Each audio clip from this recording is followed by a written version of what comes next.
తెలంగాణ ప్రభుత్వం విద్యార్థులకు మంచి భవిష్యత్తును అందిస్తుందని విద్యాశాఖ మంత్రి సబితా ఇంద్రారెడ్డి అన్నారు.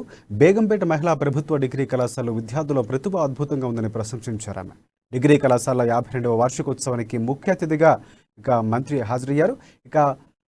ఉత్తమ ప్రతిభ కనబరిచిన విద్యార్థులకు మంత్రి అవార్డులు అందజేశారు.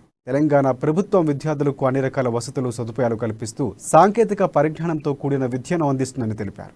విద్యార్థులంతా గొప్పగా చదువుకొని ఉన్నత శిఖరాలకు చేరుకోవాలని ఆకాంక్షించారు. College annual day celebrations conduct చేసుకుంటున్నాము. ఈ సందర్భంగా మా కాలేజ్కి చీఫ్ గెస్ట్గా సబితా ఇంద్రారెడ్డి మేడం గారు రావడం నాకు చాలా సంతోషంగా ఉంది. మేడంతో పాటు మా ప్రిన్సిపల్ సెక్రటరీ హైయర్ ఎడ్యుకేషన్ మాట్లాడి కరుణ గారు వాళ్ళు డాన్స్ అలంకరించి పిల్లలను ఉద్దేశించి మాట్లాడారు.